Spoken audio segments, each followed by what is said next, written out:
जब भी guard dogs की बात होती है तो दो नाम हमेशा जहन में आते हैं, रॉटवाइलर और डोबरमैन। पर ये दोनों एक दूसरे से कितने अलग हैं, आज इसी पर बात करेंगे। तो सवाल उठता है, इन दोनों में से कौन बेहतर है। देखिए, सवाल बेहतर का है ही नहीं। सवाल ये है कि किसी के घर, किसी की लाइफस्टाइल के लिए कौन सा डॉग सही रहेगा। तो चलिए इसी गुत्थी को सुलझाते हैं। तो ठीक है, सबसे पहले एक झटपट नजर डालते हैं। इस टेबल को देखते ही अंदाजा हो जाता है कि ये दोनों कितने अलग हैं। एक तरफ है भारी भरकम गठीला रॉटवाइलर और दूसरी तरफ दुबला पतला एथलेटिक डोबरमैन। वजन अलग, एनर्जी लेवल अलग, अरे स्वभाव तो बिल्कुल ही जुदा है। अब हम एक एक करके इन सभी पॉइंट्स को और गहराई से समझेंगे। तो सबसे पहले बात करते हैं इनकी फिजिकल बनावट की। देखते हैं कि कैसे एक का शरीर ताकत के लिए बना है तो दूसरे का रफ्तार के लिए। ये कंपैरिजन देखिए, एकदम साफ हो जाता है। रॉटवाइलर मतलब पूरी तरह से ताकत का पावर हाउस। बड़ा सा सिर, चौड़ा और मजबूत सीना, जैसे कोई टैंक हो। और फिर आता है डोबरमैन, जो फुर्ती के लिए बना है। उसका वो पतला एथलेटिक शरीर सिर्फ दिखने के लिए नहीं है, वो उसे बिना थके लंबी दूरी तक दौड़ने में मदद करता है। मतलब एक पावर हाउस है तो दूसरा एक एथलीट। और शरीर की बनावट का ये फर्क सीधे सीधे उनके वजन में भी दिखता है। जरा इन आंकड़ों को देखिए। एक रॉटवाइलर डोबरमैन से आसानी से 15 से 20 किलो तक भारी हो सकता है। और ये जो ज्यादा वजन है ना, ये सिर्फ एक नंबर नहीं है, यही उन्हें वो डरावना और दमदार लुक देता है। ठीक है, तो शरीर की बात तो हो गई, पर असली मजा तो तब है जब हम उनके दिमाग के अंदर झांकें, क्योंकि स्वभाव के मामले में ये दोनों जमीन आसमान का फर्क रखते हैं। रॉटवाइलर के बारे में सोचें तो एक शांत और गंभीर रक्षक की इमेज बनती है। ये हाइपर एक्टिव नहीं होते, अपने परिवार, अपने लोगों के लिए ये पूरी तरह से वफादार होते हैं। स्वभाव से ही प्रोटेक्टिव होते हैं, इसलिए अजनबियों को लेकर हमेशा थोड़े चौकन्ने रहते हैं। और हाँ, थोड़ी जिद्दी भी हो सकते हैं। उनका भरोसा जीतना पड़ता है। अब सिक्के का दूसरा पहलू देखिए, डोबरमैन। ये रॉटवाइलर से एकदम उल्टे हैं। बेहद होशियार और हमेशा अलर्ट। अपनी चारों तरफ की हर चीज पर इनकी नजर रहती है। हर आहट को ये भांप लेते हैं। खतरे को देखकर तुरंत रिएक्ट करते हैं और इन्हें हर वक्त कुछ ना कुछ करने के लिए चाहिए। इनका दिमाग कभी शांत नहीं बैठता। उनके यही कमाल की इंटेलिजेंस, खतरे को इतनी तेजी से भांप लेने की काबिलियत, इसी वजह से उन्हें अक्सर इंसानी दिमाग वाला कुत्ता कहा जाता है।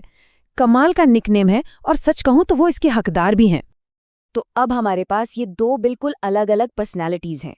तो इसका उनकी रखवाली के तरीके और ट्रेनिंग की ज़रूरतों पर क्या असर पड़ता है, चलिए अब इस पर बात करते हैं। रॉटवाइलर का रखवाली का अंदाज एक चलते फिरते किले जैसा है। सच में, सिर्फ उनकी मौजूदगी, उनका वो ताकतवर शरीर ही काफी होता है। कोई भी घुसपैठिया उन्हें एक नजर देखता है और सोचता है, ना बाबा ना। उन्हें शोर मचाने की जरूरत नहीं पड़ती, उनकी ताकत ही सब कुछ कह देती है। डोबरमैन की कहानी बिल्कुल अलग है। उनका हथियार है बिजली जैसी रफ्तार। वो अपने साइज से नहीं डराते, वो अपने फ्लैश जैसे रिएक्शन से चौंकाते हैं। वो खतरे को देखते हैं और इससे पहले कि घुसपैठिए को कुछ समझ आए वो उस पर झपट पड़ते हैं। और इसका मतलब ये है कि इनकी ट्रेनिंग की ज़रूरतें भी एक दूसरे से कोसों दूर हैं। रॉटवाइलर के साथ आपको चाहिए ढेर सारा सब्र। हमने उनकी जिद की बात की थी ना, वो ट्रेनिंग को थोड़ा मुश्किल बना सकती है। साथ ही उन्हें फिट रहने के लिए अच्छी खासी एक्सरसाइज की ज़रूरत होती है। वहीं डोबरमैन के साथ चैलेंज अलग है।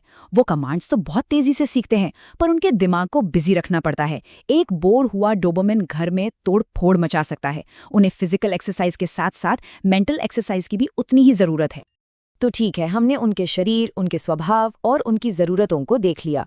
तो आखिरी फैसला क्या है? कौन सा गार्डियन सही है? जैसा कि हमने शुरू में कहा था, ये सब इस बात पर निर्भर करता है कि उन्हें पालने वाले की लाइफस्टाइल कैसी है। तो रॉटवाइलर एक अच्छा ऑप्शन हो सकता है अगर किसी को एक शांत स्वभाव वाले कुत्ते में बेजोड़ ताकत चाहिए, अगर किसी को एक दमदार, रौबदार मौजूदगी पसंद है, और अगर उनमें एक जिद्दी कुत्ते को संभालने का धैर्य है, तो रॉटवाइलर एक बेहतरीन साथी बन सकता है। दूसरी तरफ डोबरमैन उन लोगों के लिए परफेक्ट है जिन्हें एक फुर्तीला और बहुत ज्यादा स्मार्ट डॉग चाहिए। अगर किसी की लाइफस्टाइल बहुत एक्टिव है, जैसे रनिंग या हाइकिंग करना, तो डोबरमैन एक शानदार पार्टनर साबित होगा।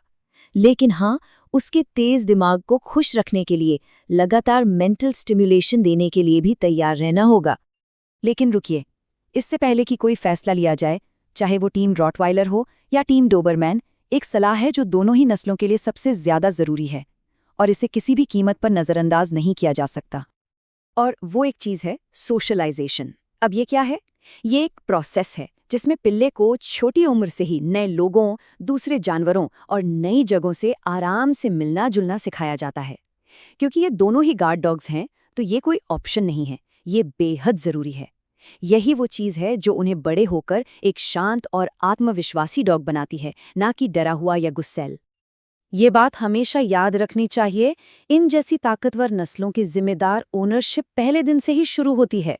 सही ट्रेनिंग और बचपन का सोशलाइजेशन ही इसकी चाबी है। इसी तरीके से हम ये पक्का कर सकते हैं कि ये शानदार जानवर एक स्थिर, भरोसेमंद और सुरक्षित फैमिली मेंबर बने, जैसा उन्हें होना चाहिए। तो इस पूरी तुलना को देखने के बाद कौन सा रक्षक सही लगता है? वो शांत किला या फिर वो सतर्क प्रहरी? ये सवाल सोचने पर मजबूर कर देता है ना?